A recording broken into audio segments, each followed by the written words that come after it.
Bharat Tiwari encounter मामले में अब एक ऐसा दावा सामने आया है जिसने पूरे मामले को एक बार फिर से सवालों के घेरे में ला दिया है। परिवार के वकील और सुप्रीम कोर्ट के वरिष्ठ अधिवक्ता संजीव कुमार सिंह ने दावा किया है कि 17 जून 2026 को हुई घटना अचानक नहीं हुई है, बल्कि इसकी साजिश 2 दिन पहले यानी 15 जून को ही रची गई थी।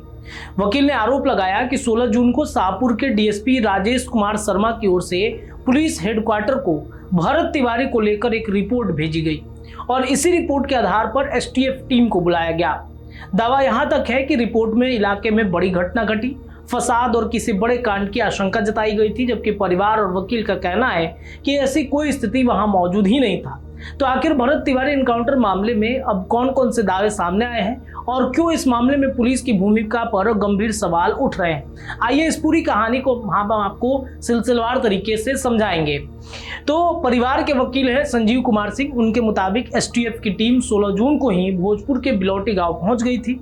इसके ठीक अगले दिन यानी 16 जून को भरत तिवारी ने सोशल मीडिया पर लाइव आकर सरेंडर किया, लेकिन वकील का दावा है कि सरेंडर के दौरान भरत तिवारी को घेर लिया गया था और उस पर गोलियां चलाई गई थी। संजीव कुमार सिंह के मुताबिक शुरुआत में भरत तिवारी को 3 गोली मारी गई, इसके बावजूद इसकी मौत नहीं हुई। इसके बाद उसे एक गाड़ी में बैठाया गया और वहीं से इस मामले में सबसे गंभीर आरोप सामने आता है। वकील ये दावा करते हैं कि गाड़ी में बैठाने के बाद भरत तिवारी को 2 और गोलियां मारी गई। उनके मुताबिक पहली 3 गोलियां और बाद में चलाई गई 2 गोलियों के बीच करीब 15 मिनट का अंतर था।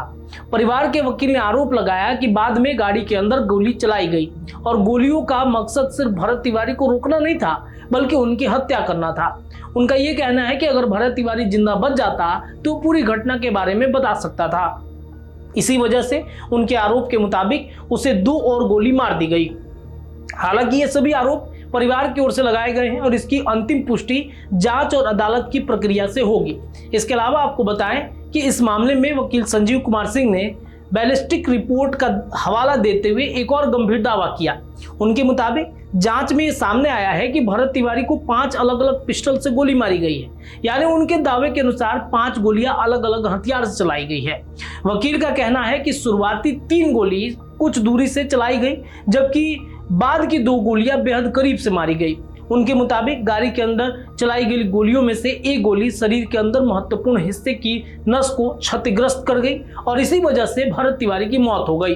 अब सवाल यह है कि अगर जांच में इन दावों की पुष्टि होती है तो 5 अलग अलग हथियारों से गोली चलाने के पीछे कौन लोग थे और क्या उन सभी हथियारों का इस्तेमाल करने वाले लोगों की पहचान हो चुकी है?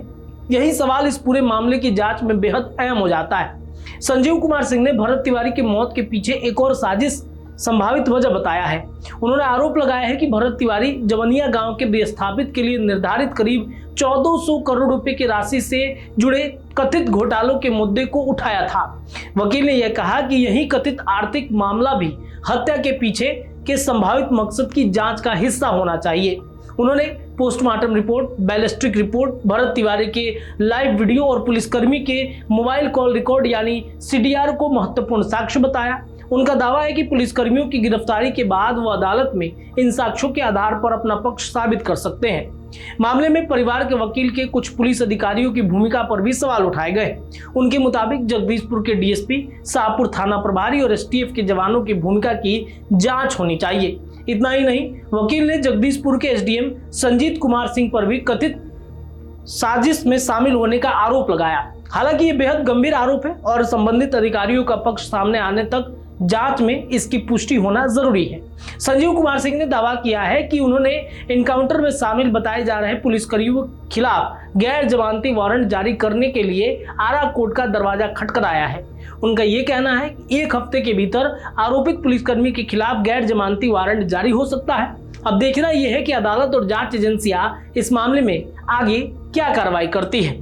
क्या संजीव कुमार सिंह जो दावा कर रहे हैं उन दावों की सच्चाई सही है? भरत तिवारी मामले में परिवार की ओर से कानूनी लड़ाई सिर्फ एक स्थानीय स्तर तक सीमित नहीं। वकील संजीव कुमार सिंह के वही वकील हैं जिन्होंने राष्ट्रपति द्रौपदी मुर्मू के सचिवालय को ईमेल भेजकर एसडीपीओ, एसएचओ और एसटीएफ के जवानों की गिरफ्तारी की मांग की थी। इसके बाद राष्ट्रपति सचिवालय की ओर से मामले को संज्ञान लिए जाने और बिहार के मुख्य सचिव को आवश्यक कार्रवाई के निर्देश दिए जाने की बात कही गई। इस मामले में अब राजनीति विवाद भी तेज हो गया है।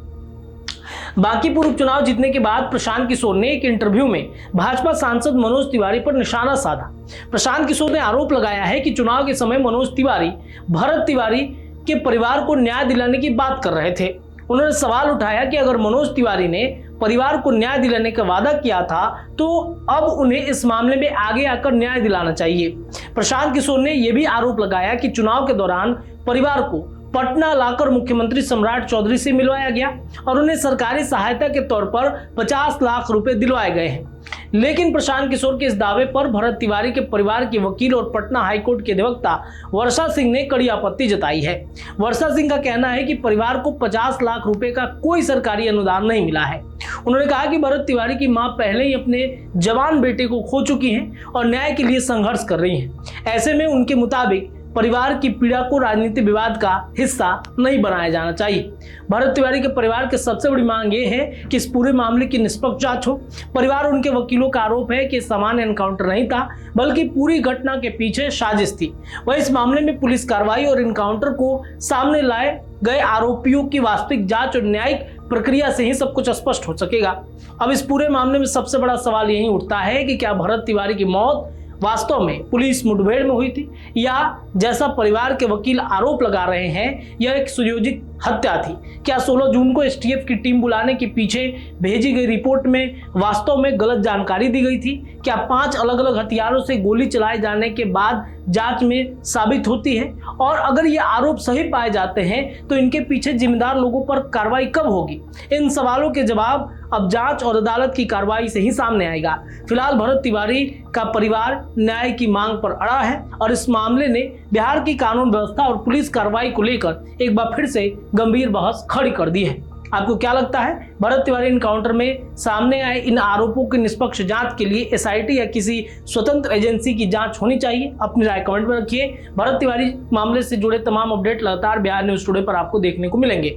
बहुत बहुत धन्यवाद। वीडियो पसंद आए तो इसे लाइक और ज्यादा से ज्यादा शेयर करें। हमारे चैनल को सब्सक्राइब करना न भूलें ताकि आपको हर जरूरी खबर सबसे पहले मिल सके। अगर आप किसी खास विषय या मुद्दे पर वीडियो देखना चाहते हैं तो कमेंट करके जरूर बताएं। आपकी राय हमारे लिए बेहद अहम है।